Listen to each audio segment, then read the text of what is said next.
Jeeva today பார்வையாளர்களுக்கு வணக்கம். இன்றைய நேர்காணலில் சேலத்தில் 2 விவசாயிகளை அமலாக்கத்துறை சட்டவிரோத பணபரித்தன மோசடி என்ற பெயரில் சாஸ்திரி பவன் வரை அழைத்தது. அதன் பிறகு சம்மன் அனுப்பியதில் எந்த ஒரு காரணமும் சொல்லவில்லை. தற்போது அவர்கள் சம்மன் அனுப்பியதை வாபஸ் பெற்றிருக்கிறார்கள். ஆனால் இருப்பினும் அந்த பகுதியில் உள்ள பாஜக பிரமுகர் குணசேகரன் அவர்களால் தொடர்ந்து அந்த விவசாயிகள் அந்த நிலத்தை அவர்களிடமிருந்து வாங்குவதற்கான ஒரு அச்சுறுத்தல் அவர்கள் மீது விடுக்கப்பட்டு கொண்டே இருக்கிறது. இதை பாரதிய ஜனதா தலைமையும் இதை கண்டுகொள்ளாத நிலையில் அந்த விவசாயிகளுக்கு என்ன பாதுகாப்பு, அவர்கள் எப்படி தொடர்ச்சியாக அவர்களால் மிரட்டப்படுகிறார்கள் என்பதை நம்மிடம் முழு தரவுகளுடன் பேசுவதற்காக புதிய தமிழகம் கட்சியை சேர்ந்த சங்கர் குரு அவர்கள் நம்மிடம் இருக்கிறார். வணக்கம். வணக்கம். சேலம் மாவட்டத்தில் வங்கி கணக்கில் ஒரு 500 ரூபா தான் இருப்பு இருக்குது அப்படிங்கிற நிலையில் 2 விவசாயிகள் இருக்கிறாங்க. அவர்களுக்கு சாஸ்திரி பவன் சம்மன் அனுப்புது அங்கேருந்து அமலாக்கத்துறை. அவர்களுக்கு அது ஒன்றுமே புரியலை. வழக்கறிஞர் போய் கேட்டால் வழக்கறிஞர் வேணாம், அவங்கள வர சொல்லுங்கிறாங்க.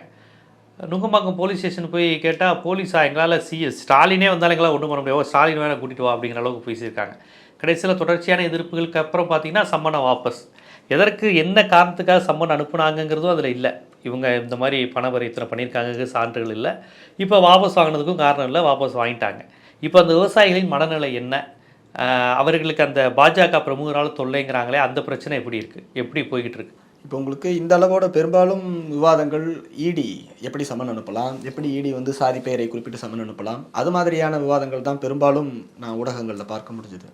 பட் இதில் மெயின் அக்யூஸ்ட், இதில் குற்றவாளி யார், குற்றம் புரியுறாங்க அப்படின்னு பார்த்தா அந்த சேலம் பாஜக மாவட்ட செயலாளர் தான், அந்த கிழக்கு மாவட்ட செயலாளர் தான் பண்ணுறோம். அந்த குணசேகரனை தான் நாம் இங்கே ஃபோக்கஸ் பண்ண வேண்டியது இருக்குது. இடி இவர்களுக்காக தான் வேலை செஞ்சுருக்கும் அப்படிங்கும் பொழுது இடி 2வது குற்றவாளி தான். இதில் முதல் குற்றவாளி யாருன்னா குணசேகரன் தான் இருக்கார். இப்போ இவர் இப்போ அவர் ஹீஸ் ஹபிச்சுவல் அஃபெண்டர்ஸ். தொடர்ந்து இந்த லேண்ட் கிராப்பிங், தொடர்ந்து இந்த நில அபகரிப்பு வழக்கு நிறைய வழக்குகள் அவர் மேலே அங்கே இருக்குதுங்க. இவங்க கண்ணையன் கிருஷ்ணன் மட்டும் தான் பேசுபொருளாக இருக்கிறாங்க.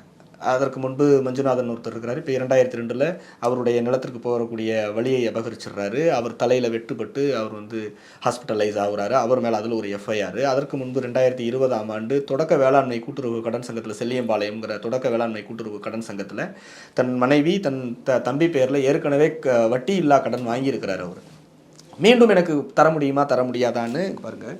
அதில் அந்த அலுவலகத்தை சேர்ந்தவங்க புகார் அளிக்கிறாங்க, காவல்துறையில் புகார் அளிக்கிறாங்க. அது மேலே அவர் புகார் அளிக்கிறாங்க. தர முடியுமா தர முடியாதான்னு மிரட்டல் விடுக்கிறார்.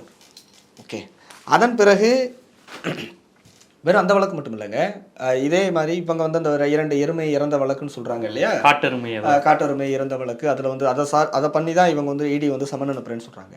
இதே போல் இவர் குணசேகரன் மேலே வனத்துறை ஒரு வழக்கு பதிவு செஞ்சுருக்கிறாங்க. எப்படின்னா, 2 ஜேசிபி எடுத்துகிட்டு போயிட்டு வனத்துறையிலேருந்து வனத்திலேருந்து எங்களுடைய தோட்டத்தை நோக்கி காட்டு மிருகங்கள் வருதுன்னு சொல்லிட்டு இவரே தனிச்சையாக போய் ஒரு அகழி வாணின்னு சொல்லுவாங்க, அதை வெட்டுறதுக்காக போயிருக்கிறாங்க. அப்போ போய் வனத்துறை அதிகாரிகள் தட்டி கேட்ட பொழுது அவர்களுக்கும் இவருக்கும் வாக்குவாதமாகி சண்டையாகி அந்த வழக்கும் நடந்துகிட்ருக்குதுங்க. இது மாதிரி தொடர்ந்து அவர் மேலே ஏகப்பட்ட எஃப்ஐஆர் இருக்குது. இந்த பாருங்கள், நான் எஃப்ஐஆர் எல்லாமே வச்சுருக்கேன், நான் உங்களுக்கு தரேன். 2021ஆம் ஆண்டு முடித்து வைக்கப்பட்ட வழக்கு. காட்டெருமை வழக்கு 2017 அந்த இன்சிடென்ட் நடக்குது. அதாவது இவர்கள் நிலத்தில் இவர்கள் வேலி போட்டிருக்கிறாங்க, ஒரு மின்வேலி அமைச்சு இவர்கள் நிலத்தை பாதுகாக்கிறதுக்காக இது பண்ணியிருக்கிறாங்க. அதில் தற்சமயம் ஒரு 2 காட்டெருமைகள் இறந்ததாக சொல்லப்படுது. அந்த 2 காட்டெருமைகளை வனத்துறை அதிகாரிகள் தான் தோண்டி எடுக்கிறாங்க. எந்த விதமான டேமேஜும் இல்லாமல் அந்த காட்டெருமை அந்த கொம்பு இருக்குது, அதோட அப்படியே எந்த சேதாரமும் இல்லாமல் தான் தோண்டி எடுக்கிறாங்க. அந்த கொம்பை வனத்துறை கைப்பற்றிட்டு போயிடுறாங்க. அது அந்த எஃப்ஐஆர் ஆகுது. அதுக்கப்புறம் வழக்கு நடக்குது. 2021ஆம் ஆண்டு இவர்கள் குற்றமற்றவர்கள் அப்படின்னு அந்த நீதிமன்றம் என்ன சொல்லி தீர்ப்பு அளிக்குதுன்னா, இவர்கள் மீது சாட்சியங்களின் சாட்சியத்திலிருந்து எந்த விதமான குற்றச்சாட்டையும் அரசு தரப்பு நிரூபிக்க முடியவில்லை, சான்றாவணங்கள் சமர்ப்பிக்கவில்லை. எனவே குற்றவாளிகள் இவர்கள் இல்லை என தீர்மானித்து விடுதலை செய்கிறோம் அப்படின்னு சொல்லிட்டு இது பண்ணுது. இப்போ இது இப்படியே இருக்குதுங்க. ஓகே, 21ஆம் ஆண்டோட இந்த வழக்கு முடிஞ்சிருது. ஆனால் இந்த புறம் பேரலாக இவர்கள் லேண்ட் கிராப் பண்ணக்கூடிய குணசேகரன் ஒரு பக்கம் இந்த நிலத்தை அபகரிக்கிறதுக்கான முயற்சிகள் தொடர்ந்து பண்ணிட்டே இருக்கிறார். ஆக்சுவலாக அந்த குணசேகரன்கிறவர் தற்போதைக்கு பாஜகவில் மாவட்ட செயலர், அவரை கூட வந்து அவர் என்டாஸ் பண்ணியிருக்காரு. திரு அண்ணாமலை வந்து என்டாஸ் பண்ணியிருக்காரு. அவர் மிகவும் நல்லவர், நான் அவர் பார்த்ததில்லை, பட் நல்லவர்னு என்டாஸ் பண்ணியிருக்காரு. இப்போ அவர் பாஜகவில் இருக்கிறாரு. ஆனால் அவருடைய பொலிட்டிக்கல் ட்ராக் ரெக்கார்ட் பார்த்தீங்கன்னா கம்யூனிஸ்ட், அதிமுக, தேமுதிக, அம்மா மக்கள் முன்னேற்ற கழகம், இப்போ பாஜக. தொடர்ந்து இவருடைய அந்த அரசியல் பதவிகளை இந்த மாதிரி லேண்ட் கிராப்பிங்க்கு தான் அவர் பயன்படுத்தியிருக்காரு. எப்படி இவ்வளவு நம்மளால் ஊர்ஜிதமாக சொல்ல முடியும்னா, அவருக்கு பெரிய லட்சக்கணக்கில் புழங்கக்கூடிய தொழில் கிடையாதுங்க. அவர் முழுக்க முழுக்க கட்ட பஞ்சாயத்து, கள்ளச்சாராயம் காய்ச்சறது, லேண்ட் கிராப் பண்ணுறது, போலி ஆவணங்களை தயாரித்து விற்கிறது, வாங்குறது, இதுதான் அவருடைய தொழில். வெறும் 30 வருஷத்துக்கு முன்னால் அந்த ஊருக்கு வெளியூர்லேருந்து குடியேற வந்தவருங்க. அவர் பிழைப்பு தேடி குடி வந்தவர். அவர் இன்றைக்கி அவருடைய குடும்பத்துக்கு கிட்டத்தட்ட 30 ஏக்கர் நிலம் இருக்குதுங்க. எங்கே இருந்து வந்திருக்கும், எப்படி வந்திருக்கும்? இந்த மாதிரி சட்டவிரோதமாக இந்த மாதிரி எளியவர்கள்ட்ட அடிச்சு பிடுங்குற நிலம் தாங்க அது. ஓகே, இதுதான் அவருடைய தொழில் போலையே பண்ணிட்டு இருக்கிறார். இந்த லேண்ட் டிஸ்பியூட்டில் தான் ஒரு கொலை வழக்கு 2005 அவர் மேலே இருக்குது. அதில் ஒரு 30 நாள் உள்ளே இருந்திருக்கிறாரு. அந்த செல்லியம்மன் இது அந்த சொன்னேன் இல்லையா, அந்த தொடக்க வேளாண்மை கூட்டுறவு கடன் சங்கத்தில் போய் இது பண்ணதுக்கு அது கம்ப்ளைண்ட் ஆகி 15 நாள் உள்ளே இருந்திருக்கிறாரு. தொடர்ந்து பல எஃப்ஐஆர் அவர் மேலே இருக்குது. இவ்வளவு குற்றச்சாட்டுகளுக்கும் உள்ளான ஒரு குணசேகர். இதெல்லாம் கவர்மெண்ட் பேப்பர்ஸ். ஓகே, இவ்வளவு குற்றச்சாட்டுகளுக்கு உள்ளான ஒருத்தர் இதில் சம்மந்தப்பட்டிருக்கிறார். இவரை அந்த கட்சி என்டாஸ் பண்ணுது. அவர் நல்லவர், அவர் குற்றமற்றவர் என்கிற போல என்டாஸ் பண்ணுது. இதுக்கு என்ன ஆதாரம் சொல்கிறாங்க அவங்க பாஜக, அண்ணாமலை இவங்கெல்லாம்? என்னென்னு இவர் ஆதரிச்சு பேசுகிறவங்க ஏதாவது ஆதாரம் தராங்களா? அப்படிலாம் ஒன்றும் இல்லை, அவருக்கு ஒன்றுமே தெரியாதுங்கிறாங்க. அவர் 10ஆம் வகுப்பு கூட படிக்காதவர், ஈடிக்கு முழு விளக்கம் கூட தெரியாதுங்கிறாரு. இந்த 2 விவசாயிகளும் பிஹெச்டி பண்ணவங்களா? இந்த 2 விவசாயிகளும் டெய்லி துப்பாக்கி எடுத்துகிட்டு டெய்லி வேட்டைக்கு போகிறவங்களா? முடியுமா அவங்களால? பத்திரிகையாளர்னு சொல்லப்படக்கூடியவங்களும் இந்த சவுக்கு சங்கர் போன்ற ஆட்கள் இதை வந்து ஜெனரலைஸ் பண்ணுறாங்க. இடி சரின்றாங்க. இங்கே பாருங்க, இந்தியா முழுவதும் பல்லாயிரக்கணக்கான வழக்குகள் இந்த மாதிரி வந்து வைல்ட் லைஃப் ஆக்ட் வந்து ரெஜிஸ்டர் ஆகுதுங்க. ஹிமாச்சலில் 300க்கும் மேற்பட்ட வழக்குகள் ஆண்டு ஒன்றுக்கு பதிவாகுது. ராஜஸ்தானில் பதிவாகுது. அப்படி பார்த்தா தமிழ்நாட்டில் கடந்த 6 வருஷத்தில் வெறும் 4 வழக்குகள் தான் பதிவாயிருக்கு. இந்த 4 வழக்கில் இந்த ஆயிரக்கணக்கான வழக்குகளை எல்லாம் விட்டுவிட்ட இடி ஆயிரக்கணக்கான வழக்குகளில் இந்த ஆத்தூர் வழக்கை மட்டும் விசாரிக்க வேண்டிய அவசியம் என்ன வருது? அதுவும் 2021 குற்றமற்றவர்கள் நிரூபிக்கப்பட்டு நிரபராதிகள் என்று விடுவிக்கப்பட்டவர்கள் மீது 2 ஆண்டுகள் கழித்து 2022ஆம் ஆண்டு மீண்டும் ஒரு தாக்குதலை தொடுக்க வேண்டிய அவசியம் என்ன? ஃபர்ஸ்ட் இது அமலாக்கத்துறையினுடைய வேலையில் வருமா? அதாவது இது என்ன வருது அப்படின்னா, இந்த ஆக்ட் பிஎம்எல்ஏக்கு கீழே என்ன வருது அப்படின்னா, ப்ரிவென்ஷன் ஆஃப் மணி லாண்டரிங் ஆக்டுக்கு கீழே ஒரு பிரிவு என்ன வருது அப்படின்னா, பட்டியலிடப்பட்ட சில வனவிலங்குகள் வேட்டையாடுவதும் விசாரிக்கக்கூடிய இதில் இது வருது. எதனால் வருது அப்படின்னா, பெரிய லட்சக்கணக்கான ரூபாய் மதிப்புள்ள வனவிலங்குகளுடைய பாகங்களுக்காகத்தான் இந்த வனவிலங்குகள் வேட்டையாடப்படுது. அப்போ இயல்பாகவே ஒரு சில லட்சம் ரூபாய் வந்து பண பரிவர்த்தனை நடக்குதுன்னா ஒரு சட்டவிரோதமான பண பரிவர்த்தனையாக தான் இருக்க முடியும். இப்போ திடீர்னு ஒரு காட்டுக்குள்ள ஒரு விலங்கினுடைய ஒரு மான் கொம்பு நான் வாங்குறேன் அப்படின்னா, நான் நேராக என்னோட வருமான வரியெல்லாம் கட்டிட்டு வாங்க முடியாது. சட்டவிரோதமாக தான் அதை பண பரிவர்த்தனை பண்ணணும். அப்படி சட்டவிரோத பண பரிவர்த்தனைக்கு சில வாய்ப்புகள் இருக்கக்கூடியது என்பதால் இது அந்த விசாரணைக்கு உட்படுத்தப்படுதுங்க. அப்படியான தொனியில தான் விசாரிக்கப்பட்டு இவர்கள் கொம்போ இம்போ எதுலையும் அதுல இருந்து எடுக்கலன்னா அவர்கள் அந்த வழக்கில் இருந்து விடுதலை செய்யப்படுறாங்க. இந்த வழக்கில் மட்டும் இவர்கள் தீவிரம் காமிக்க வேண்டிய அல்லது இந்த வழக்கில் மட்டும் ரியாக்ட் பண்ண வேண்டிய அவசியம் என்ன இருக்கு? 2 ஆண்டுகள் கழித்து இவங்க ஆக்சுவலா தப்பா சொல்றாங்க. இடி வந்து பொய்யான தகவல்களை சொல்றாங்க. ஃபாரஸ்ட் டிபார்ட்மெண்ட்ல இருந்து எங்களுக்கு புகார் வந்ததுங்கிறாங்க. பட் ஃபாரஸ்ட் டிபார்ட்மெண்ட் வந்து ஆக்சுவலாக என்னன்னா, ஃபாரஸ்ட் டிபார்ட்மெண்ட் இவங்க கேட்குறாங்க 2022 இந்த வழக்குகள் குறித்த ஆவணங்களை எங்களுக்கு சமர்ப்பிங்க அப்படின்னு. ஃபாரஸ்ட் டிபார்ட்மெண்ட்லேருந்து என்ன ரிப்ளை பண்ணுறாங்க அப்படின்னா, இந்த வழக்கு டிஸ்போஸ் பண்ணப்பட்டுருச்சு, 2021 அவங்க வழக்குல இருந்து விடுவிக்கப்பட்டாங்க அப்படின்னு ரிப்ளை பண்ணுறாங்க. இப்போ நாம ஈடி ஏன் பின்வாங்குதுன்னு கேள்வி எழுப்புறோம். ஈடி ஏன் பின்வாங்கணும்? அவர்கள் வங்கி கணக்கில் பல லட்சம் ரூபாய் புழங்கி இருக்குது, இவர்கள் வேட்டையாட்டிருக்காங்க, இது அவர்களுடைய தொழில், வனவிலங்குகளை வேட்டையாடுவது என்பது தொழில், வனவிலங்குகளை வைத்து இவர்கள் பணம் சம்பாதிக்கிறாங்க, அந்த சட்டவிரோத பண பரிவர்த்தனை அவங்களுடைய அக்கௌண்ட்ல இருக்குன்னா எடுங்க, அக்கௌண்ட் டீட்டெயில்ஸ் எடுங்க. ஓஏபி வாங்கி பழம் நடத்தி இருக்கிறவங்க ரேஷன் அரிசி சாப்பிட்டு வேண்டிய அவசியம், கோமணத்தோட சுத்த வேண்டிய அவசியம் இருக்கு. கோடிகளில் புலரக்கூடியவர்கள், கோடிகளில் புரளக்கூடிய விவசாயிகள் கோமணம் கட்டி சுத்த வேண்டிய அவசியம் என்ன இருக்கு?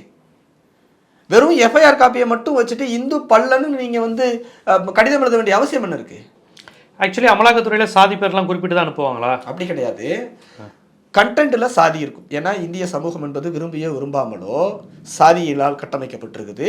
பெருவாரியான இல்ல கூட்டம் அது ஏதாவது ஒரு இடஒதுக்கீடுக்காகவோ இல்ல பிசிஆர் கேஸ் இல்ல சொல்லி திட்டாகிறப்ப சாதி சேர்க்கல. இல்ல இதுல வந்து பண பரிவர்த்தனைக்கும் சாதிக்கு என்ன தொடர்பு? குண்டாஸ் ஆக்ட்ல கூட தமிழ்நாட்டில் சாதி பெயரை பயன்படுத்தக்கூடிய மரபு இருக்குதுங்க. ஏன் அப்படி இருக்குன்னா இப்போ இந்த டிஎன்டி குற்றப்பரம்பரை சட்டம், தக்கிகள் ஒழிப்பு சட்டம், இதெல்லாம் வந்து இந்தியன் ஹிஸ்டரியில் பார்த்தீங்கன்னா பிரிட்டிஷ் கவர்மெண்ட்ல இருந்தே பிரிட்டிஷ் கவர்மெண்ட்ல இருந்தே சாதி என்பது தவிர்க்க முடியாத ஒரு கூறாக தொடர்ந்து வருதுங்க. ஏன் அப்படின்னா காலம் காலமாக குற்றப்பின்னணி உள்ளவர்கள் தானா அல்லது ஏதோ சூழ்நிலையின் காரணமாக இவர் குற்றம் புரிந்திருக்கிறார்களா அப்படிங்கிற கோப்புல இது பயன்படுத்தப்பட ஆரம்பிச்சது.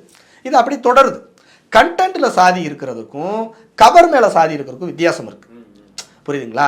நீங்க அனுப்பும் போதே இது பல்லர் விடுங்க, பல்ல விடான்னு பார்த்து சொல்லுங்க அப்படிங்கிற மாதிரி எதுக்கு இந்த அட்ரஸை கேட்கும் போதே இந்த பல்லருங்க ஜாதி பல்லர் அவர் பல்லர் வீடு யார் இருக்கான்னு பாருங்க அப்படின்னு கேட்குற மாதிரி தேவை என்ன இருக்கு? தேவை என்ன இருக்கு? இடி அதிகாரிகளுக்கு இதுதான் வேலையா? ரெண்டாவது அது தமிழில் வந்து அங்கே ஆத்தூரில் இது வழக்கு பதியப்பட்ட பொழுது தமிழில் பதியப்பட்ட வழக்கு, எஃப்ஐஆர் தமிழில் பதியப்பட்டிருக்கு. அங்கு இவருடைய சாதி பெயர் குறிப்பிட்டதை நாங்கள் அப்படியே காப்பி பேஸ்ட் பண்ணிட்டோம்னா அவ்வளவு பலகீனமான அமைப்பா இடி? அவ்வளவு கூட பகுப்பாய்வு செய்ய முடியாத அமைப்பா இடி? ஹிந்திக்காரர் இருக்குங்க, இந்துக்கும் பல்லனுக்கும் வித்தியாசம் தெரியாதுக்குன்னா பல்லனுக்கு வித்தியாசம் தெரியாமல் இருக்கலாம், ஹிந்திக்காரர் இருக்கு, இந்துக்கு வித்தியாசம் தெரியும்ல. தமிழில் இருக்கக்கூடிய எழுத்துக்களை இங்கிலீஷில் டிரான்ஸ்ஃபர் பண்ணும்பொழுது, மொழியாக்கம் செய்யப்படும் பொழுது, டிரான்ஸ்லேட் பண்ணும்பொழுது ஹிந்து HINDUனா ஹிந்துன்னு தெரியும்ல. அப்போ விலாசத்தில் ஏன் ஹிந்துன்னு இங்கே இடம்பெயருதுன்னு அந்த அதிகாரிக்கு கேள்வி வந்திருக்கணும்ல. அப்போ இது அப்பட்டமாக தெரியுதுல, யாரோ ஒரு அழுத்தம் எப்போ அதை பண்ணி விடுப்பா, ஒரு லெட்டர் மட்டும் போட்டு விடு, எந்த விலாசத்தில் போடுறதுங்க, இந்த ஃபாரஸ்ட் பண்ண இந்த அந்த எஃப்ஐஆர் இருக்குல்ல அந்த விலாசத்தில் போடுன்னு யாரோ சொல்லி பண்ண மாதிரி தானே இருக்கு. அப்போ யாருடைய அழுத்தம், அதற்கு காரணகர்த்தா யாரு அப்படிங்கிற பொழுதுதான் நாம அந்த ஒரு குணசேகரன்கிற ஒரு ஆளை அக்யூஸ் பண்றோம். வெறும் நேர மோடி அமித்ஷாவை அப்பாயின்ட் பண்றாங்க இங்க ஆட்கள். ஹிமாச்சல்ல இருந்தும் சத்தீஸ்கர்ல இருந்தும் நேர ஒரு ஹிந்திக்காரர் வந்துருவாரா? இங்க லோக்கல்ல உதவியாளர்கள் தமிழ்காரங்க இருக்க மாட்டாங்களா? சென்னை அலுவலகத்துல தானே இந்த கடிதம் போயிருக்கு. அப்ப அந்த சாதி வெறியனுக்கு ஏதோ ஒரு சாதி வெறியன் உதவி பண்ணியிருக்கிறான். அந்த நில அபகரிப்புக்கு யாரோ ஒருத்தன் விலை போயிருக்கிறான். அப்ப அந்த குற்றவாளியை நம்ம ஃபைன் பண்ணணும்ல. அப்பதானே அது வந்து முற்றும் முடிவாக அந்த குற்றங்களை களைய முடியும். அந்த விவசாயிகள் நாளைக்கு நிம்மதியாக நடமாட வேண்டாமா? எஞ்சி இருக்கக்கூடிய 5 ஏக்கர் நிலத்தை பாதுகாக்கத்தான் இந்த 2 பேர் போராடுறாங்க. இது போல நிறைய பேர் போராடுறாங்க. அவங்கள்ட்ட நிலத்தை பறி கொடுத்தவங்க நியாயமா இடி, அமலாக்கத்துறை, வருமான வரித்துறை இந்த மாதிரியான அமைப்புகள் எல்லாம் குணசேகரன் நேரம் விசாரிச்சிருக்கணும். ஏப்பா 30 ஆண்டுகளுக்கு முன்பு நீங்க குடி வந்திருக்கிற, இன்னைக்கு 30 கிட்டத்தட்ட உன் பேர்ல உன் சொந்தக்காரவங்க எல்லாத்தோட லேண்ட் டாக்குமெண்ட் எடுத்துட்டு வா, எல்லாம் அவங்க பேர்ல என்ன ரெஜிஸ்டர் ஆயிருக்கு, எவ்வளவு விலைக்கு ஆயிருக்கு, இந்த இன்கம் சோர்ஸ் என்ன, எஸ் அப்படிதானே பண்ணியிருக்கணும். நியாயமா அவங்க தானே. ஒன்றுமே இல்லாமல் கோவணம் கட்டி சுற்றிட்டு இருக்கிற அவங்க மகனுடைய ஆதரவு கூட கிடையாது. அவங்க மகன்லாம் வெளியூரில் வேலைக்கு போயிட்டாங்க. பிறந்துட்டோம் இந்த நிலத்திலேயே சாகணும், இந்த நிலத்தை விட்டு கொடுக்கக்கூடியது இருமாப்போடு வைராக்கியத்தோடு இருக்கக்கூடிய ஒரு எளிய பின்னணி உள்ள விவசாயிகளின் மீது என்னென்ன குற்றச்சாட்டுகள். இந்த சவுக்கு சங்கரை போன்ற அரசியல் புரோக்கர்கள் யார் யார்கிட்டையோ காசு வாங்கிட்டு மாற்றி மாற்றி பேசக்கூடிய ஆட்கள் வெகு சாதாரணமாக ஜெனரலைஸ் பண்ணுறாங்க. சவுக்கு சங்கரும் இந்து பல்லர் வகுப்பை சேர்ந்தவர் தான். சவுக்கு சங்கர் இதே மாதிரி வழக்கு பின்னணி நிறைய உங்களுக்கு தெரியும். சவுக்கு சங்கர் வந்து நிறைய வழக்குகளில் வந்து ஜெயிலெலாம் போயிட்டு வந்திருக்காருல்ல. அப்படியான ஜெயிலுக்கு போகக்கூடிய வழக்குகளுக்கு இந்த துறையெல்லாம் சவுக்கு சங்கர் வீட்டுக்கு சவுக்கு சங்கர் இந்து பல்லன் இந்த கேஸுக்கு வாங்கன்னு அனுப்பியிருக்கோம். அப்படியா லெட்டர் இது டிஸ்போஸ் பண்ணியிருப்பாங்க. அப்படியா ப்ரொடியூஸ் பண்ணியிருப்பாங்க. அட்ரஸ், டோர் நம்பர், பேரு, தகப்பன் பெயர், வயது, இதுவான போஸ்டர்ல இப்ப வீட்டுல போஸ்ட்மேன் வர்றாங்க, நீங்க பல்லரா கோனாரா பாறையான்னு பார்த்தா கொடுக்குறாங்க. அப்ப அந்த சவுக்கு சங்கர் மாதிரி ஆட்களுக்கு இந்த கேள்வி வந்திருக்கணும்ல. வழக்கம் போல மற்ற இடத்துல காசு வாங்கிட்டு மற்ற கேஸுகளில் இப்போ நடந்துக்கிறத போலயே ஒரு எளிய பின்னணி கொண்ட விவசாயிகள் வழக்குலையும் புரோக்கர் வேலை செஞ்சா இது எப்படி நியாயமாகும்? அந்த ஆத்திரமும் கோபமும் தான் நம்மள மாதிரி ஆட்களுக்கு வருது. சரி, இவ்வளவு தூரம் இது விவசாயிகளுக்கு எதிராக, ஒரு எளியவர்களுக்கு எதிராக, அவர்களே கொண்டு சொன்ன மாதிரி பட்டியல் சமூகத்தினருக்கு எதிராக கொண்டு போய் முடிகிற விஷயத்தில் பாஜக தலைமையில் உள்ளவங்க இது எங்களுக்கு சம்மந்தம் இல்லை என்றோ, இல்லை இதை எப்படி பாஜகவோட லிங்க் பண்ணுவீங்க என்றோ அப்படின்றோ எதுவும் கேட்கல. அவங்க ஃபுல் அண்ட் ஃபுல் குணசேகரன் பக்கம் தான் நிற்கிறாங்க. அவங்க குணசேகரனை நல்லவருங்கிறாங்க. அதான் நமக்கு சந்தேகமாக இருக்குது, நமக்கு அதிர்ச்சியாக இருக்குது. அப்போ அண்ணாமலைக்கே தெரிஞ்சுதான் நடந்திருக்காது. சரி, நான் என்ன கேட்குறேன், ஆத்தூரில் தான் இப்போ இருக்கார், சேலத்தில் தான் இருக்கார், 2-3 நாளாக நடந்துட்டு இருக்காரு, அங்கே தான் நடந்துட்டு இருக்காரு, ஆத்தூரை சுற்றி தான் நடந்துட்டு இருக்காரு. ஆத்தூரை சுற்றி நடக்கக்கூடிய அவரை அந்த சம்மந்தப்பட்ட மாவட்ட நிர்வாகி கூப்பிட்டா வரப்போறாரு. மாநில தலைவர் கூப்பிட்டா மாவட்ட நிர்வாகி வரப்போறாரு. கூப்பிட்டு என்ன உங்கள் மேலே அலிகேஷன் இருக்குன்னு விசாரிச்சு இதுவெல்லாம் எல்லாத்துக்கும் டேட்டா எடுக்கிறாருல. 20,000 புத்தகம் படிச்சிருக்கிறாருல. பிஜிஆர் எனர்ஜி என்னென்ன இதெல்லாம் எல்லா குற்றங்களையும் போடுறாருல. திமுக அமைச்சர்கள் எல்லாம் தெறிக்க விட்றாருல. அப்படி இருக்கும் பொழுது இந்த உங்கள் கட்சிக்காரர் மாவட்ட செயலாளர் இங்கே வாப்பா என்னப்பா மேலே பிரச்சனை அப்படின்னு சொல்லிட்டு விசாரிச்சுட்டுல ஒரு ப்ரெஸ் மீட் கண்டக்ட் பண்ணியிருக்கணும். கேள்வி வரும்னு தெரியும். இவ்வளோ பெரிய இந்தியா முழுவதும் பெரிய வைப்ரண்ட்டான ஒரு கேஸ் மூவ் ஆகிட்டு இருக்குன்னு தெரியும். இந்த இடத்துல வந்து நம்ம அந்த ஆத்தூர் போகிறோம், நம்மளை செய்தியாளர்கள் நிச்சயமாக அந்த கேள்வி கேட்பாங்கன்னு தெரியும். போன உடனே முதல் வேலையை அங்கே வாங்க மாவட்ட செயலரை கூப்பிட்டு தானே விசாரிக்கணும். ஈவன் எங்கள் தலைவர் இது வரைக்கும் எந்த அறிக்கையிலையும் ஒரு தலைவர் பெயரை குறிப்பிட்டு ரிக்வஸ்ட் எல்லாம் வச்சதே கிடையாது. சரி, சகோதரர் அண்ணாமலை அவர்கள் இந்த குற்றம் குறித்து அவங்கள நீங்கள் விசாரிக்கணும், ஒரு இடைநீக்கம் செய்யணும்னு ரிக்வஸ்ட் பண்ணுறாங்க, டேக் பண்ணி ரிக்வஸ்ட் பண்ணுறாங்க. பண்ண முடியாதுங்கிறாரு அவர் அப்பாவிங்கிறாரு. அதானே அர்த்தம். பண்ணலை அப்படின்னா பண்ண முடியாதுன்னு தானே அர்த்தம். மாறா வந்து அவர் நல்லவர்னு அவர் என்டஸ் பண்ணுறாரு. சேலத்தில் அவரை கூப்பிட்டு விசாரிச்சிருந்தா தெரிஞ்சிருக்க போகுது. நான் காமிச்ச இந்த பேப்பர்லாம் உங்கள்கிட்ட காமிச்சேன் இல்லையா, நான் உங்களுக்கு தர்றேன். இது பூரா கவர்மெண்ட்டோட டிபார்ட்மெண்ட்டு அவரை அக்யூஸ் பண்ண பேப்பர்ஸ், அவர் மேலே இருக்கக்கூடிய எஃப்ஐஆர், அவர் தண்டனை பெற்ற வழக்குகள். இவ்வளவு குற்றப்பின்னணி உள்ளவர் எப்படி நல்லவராக இருப்பாருன்னு எனக்கு பேரதிர்ச்சியாக இருக்குது, ஆச்சரியமாக இருக்குது. இன்னொன்று அவரை பார்க்கவே இல்லை, நல்லவர்னு என்டாஸ் பண்ணுறாரு. தப்பு தானே இது? இயல்பாகவே நம்ம ஒரு சந்தேகப்பட வேண்டியது இருக்குல்ல. ஏன் அவங்கள இது பண்ண வேண்டியது என்ன இருக்குது? தென் மாவட்ட படுகொலைகள் அத்தனை தேவேந்திர குல வேளாளர்கள் படுகொலை செய்யப்பட்ட பொழுதும் வாய் திறக்கலை. இது சம்மந்தப்பட்ட விவசாயிகள் தேவேந்திர குல வேளாளர் சமூகத்தைச் சேர்ந்தவர்கள். அவர்கள் ஈவன் நாங்கள் தான் தேவேந்திர குல வேளாளர்னு பேர் கொடுத்தோன்னு அவங்க சொல்கிறாங்க. அந்த பேரை மாற்றி 100 ஆண்டு கால போராட்டம் அதையெல்லாம் அவர் நரேந்திரன் வந்து நான் நரேந்திரன் நீங்கள் தேவேந்திரன்லாம் சொல்லிட்டு போனாங்க. குரல் கொடுத்தா தானே அது உண்மையாக இருக்க முடியும். அவர்கள் 100 ஆண்டு காலம் போராடி பெற்ற பெயரை நீங்கள் எப்படி பல்லன்னு சொல்லி அவங்களை வந்து காயப்படுத்தலான்னு கேள்வி எழுப்புறதுக்கு பதிலாக இந்த மாதிரியான ஸ்டாண்ட்ஸாக எடுக்கிறது என்ன மாதிரியான நிலைப்பாடு? அப்போ அவர்களுக்குமே ஒரு பல்லர் சமூகம் ஒரு தேவேந்திர சமூகத்துக்கு இவ்வளோ லேண்ட் இருக்கிறதா அப்படிங்கிற அந்த சாதி உணர்வு தான் இருக்குன்னு பார்க்குறீங்களா? தெரியல, நாங்கள் அப்படி குற்றம் சுமத்தலை. குற்றவாளியின் மீது ஏன் ஆக்ஷன் எடுக்கலைங்கிற கொஸ்டின் நம்மள்கிட்ட இருக்கு. கண்ணெதிர்க்க குற்றவாளி, ஒருவேளை அவர் அவர் குற்றவாளி இல்லைன்னா அதையும் நீங்கள் பொதுமக்களுக்கு சொல்ல வேண்டிய கடமை உங்களுடையது. அதற்கான தரவுகளை நீங்கள் வைக்கணும். இந்த பாருங்கள், எங்கள் மாவட்ட செயலாளர் மேலே இந்த குற்றச்சாட்டுகளாக இருந்தது, அவர் அப்படியெல்லாம் இல்லைங்க, பாருங்கள் எவ்வளோ நல்லவர். வெறுமனே நல்லவர்னு சொல்லக்கூடாது. இப்போ நான் பார்க்கவே இல்லை அவர் நல்லவர்னு சொல்லக்கூடாது, அவரை பார்த்து விசாரித்து இந்த பாருங்கள் அவர் நல்லவர் அப்படின்னு சொல்லணும். இப்போ நான் அவர் குற்றவாளின்னு வெறும் வாயில் உங்கள்கிட்ட சொல்லிட்டு போல, அவர் மீது இருக்கக்கூடிய வழக்குகளை உங்கள்கிட்ட காமிக்கிறேன். இந்த 2 விவசாயிகள் மீது நடந்த காட்டெருமை இறந்த வழக்கு நடந்த தீர்ப்பை உங்கள்கிட்ட காமிக்கிறேன்.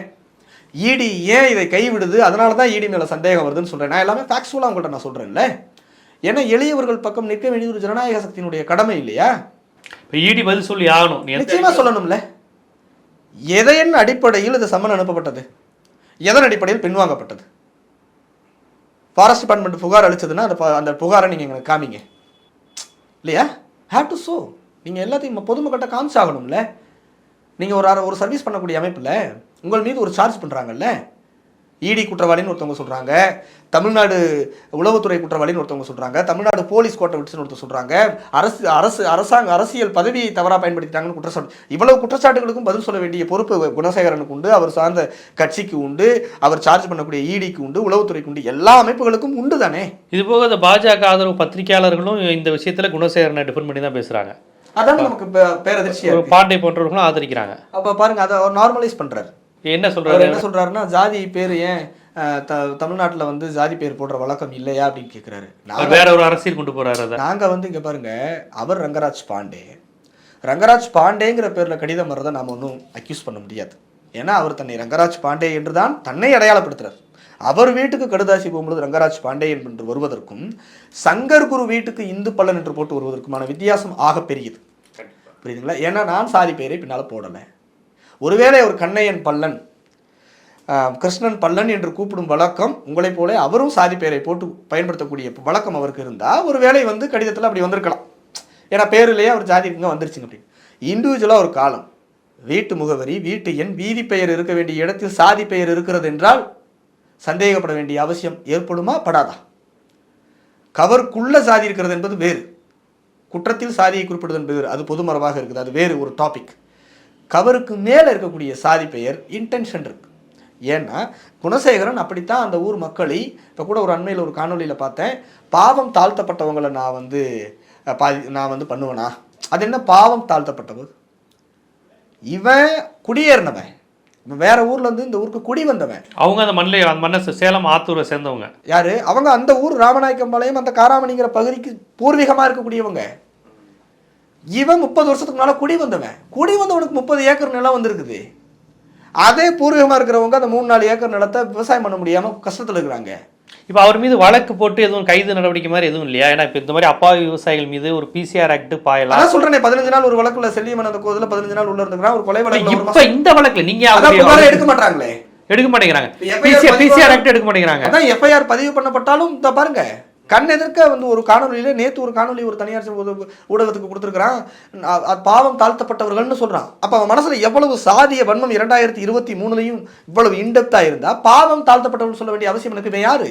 இவன் பொழைக்க வந்தவன். அவங்க தான் இவனை பாவம்னு பார்த்து 1.5 ஏக்கர் நிலம் வாங்கி கொடுத்துருக்காங்க. பாவம் நாடார் ஒருத்தர் பொழைக்க வந்துட்டாரு, நிலம் வாங்கி கொடுக்கல. ஒருத்தர் வந்திருக்காரு, மனிதனை மனிதனா பார்த்துருக்காங்க. பாவம் விலையில் வந்து வந்திருக்காங்க. நம்ம கட்சிக்காரருக்கு நம்ம கட்சியில் கனெக்ட் ஆயிருக்காங்க, கம்யூனிஸ்ட்ல இருக்கிறாங்க.